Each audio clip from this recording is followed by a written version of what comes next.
शास्त्रों के अनुसार सूर्यदेव एवं देवी छाया के पुत्र शनिदेव को क्रूर ग्रह की संज्ञा दी गई है। शनिदेव को न्याय का देवता कहा जाता है। इसके साथ ही उन्हें कर्म फल दाता भी कहते हैं। पुराणों और शास्त्रों में भगवान शिव को शनिदेव का गुरु बताया गया है और सभी को ये पता है कि शनिदेव महादेव के बहुत बड़े भक्त हैं और सभी को ये भी लगता है कि उन्हें कर्म फल दाता की उपाधि भी महादेव ने ही दी थी। लेकिन बहुत कम लोग ये बात जानते हैं कि शनिदेव को कर्म फल दाता बनाने का विचार भगवान विष्णु को आया था और शनिदेव भगवान कृष्ण के भक्त भी हैं। तो ऐसा क्या हुआ कि शनिदेव ने श्री कृष्ण पे अपनी वक्र दृष्टि डाली और उसके उपरांत श्री कृष्ण को क्या हुआ, आइए जानते हैं इस कथा में। लेकिन उससे पहले आप हमारे चैनल को सब्सक्राइब करना ना भूलें और बोलें जय श्री कृष्ण और ओम शम शनिश्चराय नमः। तो कथा को शुरू करते हैं। इस कथा का आरंभ होता है श्री कृष्ण के जन्म से। दरअसल श्री कृष्ण के जन्म पर सभी देवी देवता उनका दर्शन करने के लिए गोकुल पहुंचे थे और उनके दर्शन किए थे। इस दौरान शनिदेव भी गोकुल पहुंचे, लेकिन भगवान श्री कृष्ण ने उन्हें गोकुल के द्वार पर ही रोक दिया।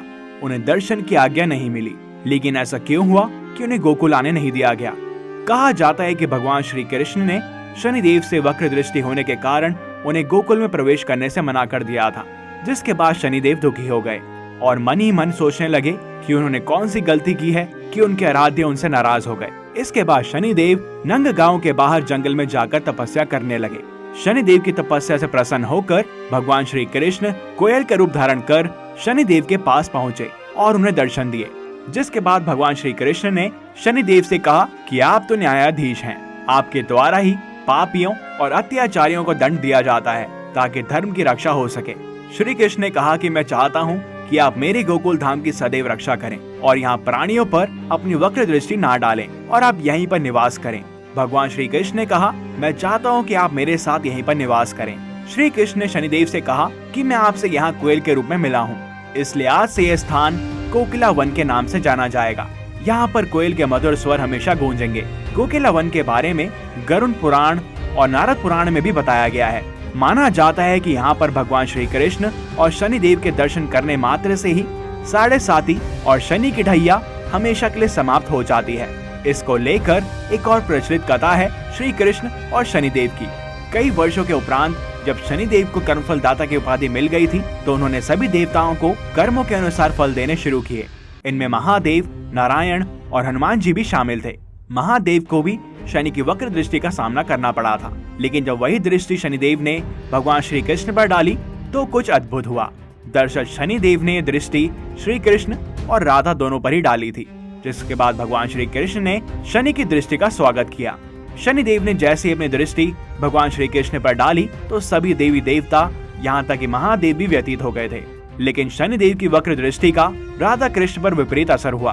पहले जब किसी पर वक्र दृष्टि डलती थी तो बिल्कुल मायूसी और जीवन तहस नहस हो जाता था, लेकिन जैसे ही शनि की दृष्टि श्री कृष्ण पर आई तो उनका तेज और बढ़ गया और चारों ओर हरियाली छा गई और सारा वातावरण सुंदर हो गया। श्री कृष्ण और भी प्रभावशाली हो गए।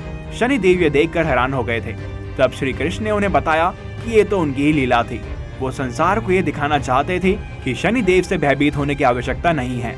शनिदेव को सभी एक क्रूर देवता के रूप में देखते थे और श्रीहरि इसी चीज को दूर करना चाहते थे। उन्होंने दर्शाया कि अगर हम अच्छे हों तो शनिदेव की वक्र दृष्टि आपको अच्छे फल देती है।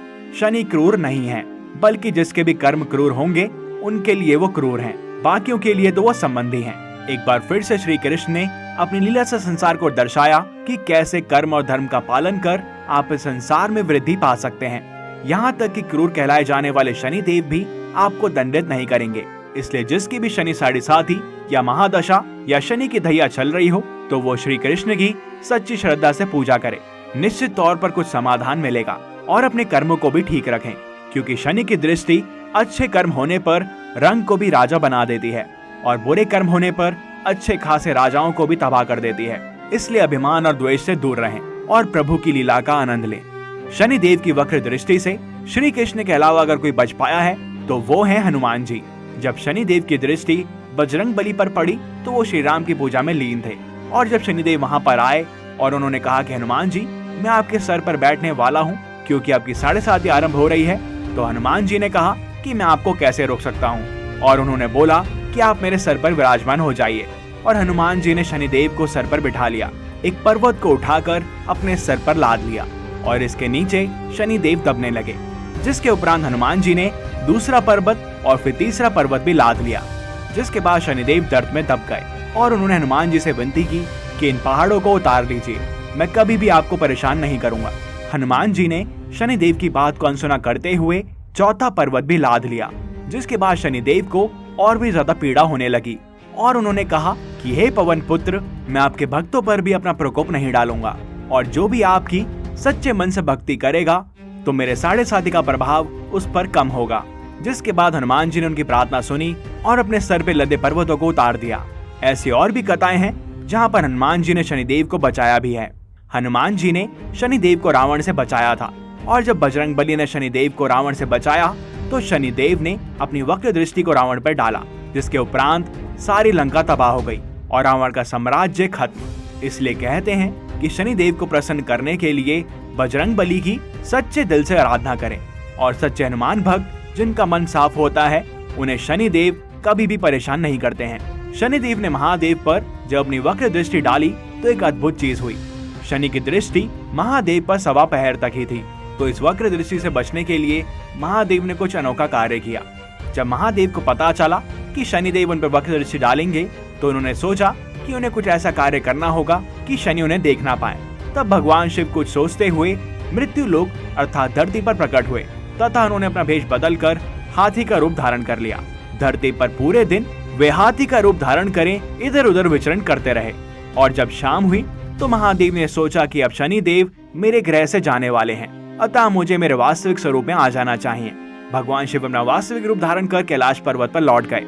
जब महादेव शिव प्रसन्न मुद्रा में कैलाश पर्वत पर पहुंचे तो वहां पर पहले से ही मौजूद शनिदेव उनकी प्रतीक्षा कर रहे थे।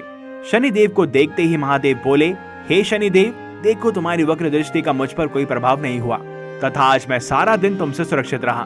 भगवान शिव की बातों को सुन शनिदेव मुस्कुराए और बोले, हे प्रभु, मेरी दृष्टि से ना कोई देव बच पाया है और ना ही कोई दानव, यहाँ तक कि आप पर भी आज पूरे दिन मेरी वक्र दृष्टि का प्रभाव रहा।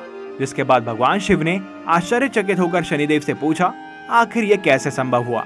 इस पर शनिदेव शिव से बोले, प्रभु, मेरी दृष्टि के कारण ही आपको आज सारा दिन देव योनि से पशु योनि में जाना पड़ा और इस प्रकार आप मेरी वक्र दृष्टि के पात्र बने। तो जब रावण जैसा ज्ञानी और यहाँ तक कि खुद महादेव शनिदेव की दृष्टि से नहीं बच पाए तो हम मनुष्य कैसे बचेंगे। सभी को अपने कर्मों का हिसाब देना पड़ता है और उसी का फल हमें अपने इसी जीवन में मिल जाएगा। मृत्यु के उपरांत भी कर्मों का फल मिलता है जो कि शनि के भाई यम देते हैं। तभी कहा जाता है कि अगर शनि को प्रसन्न करना है तो अपने कर्म अच्छे रखें। निश्चित तौर पे आपको उनका अच्छा फल आज नहीं तो कल जरूर मिलेगा और यही हमें भगवान श्री कृष्ण ने भी सिखाया है। तो बोलो जय श्री कृष्ण। इस कथा में इतना ही। अगर आपको ये वीडियो पसंद आई हो तो इसे लाइक करें, शेयर करें और हाँ, हमारे चैनल को सब्सक्राइब करना ना भूलें। मिलते हैं आपसे अगली वीडियो में और भी अद्भुत कथाओं के साथ। तब तक के लिए हरि ओम।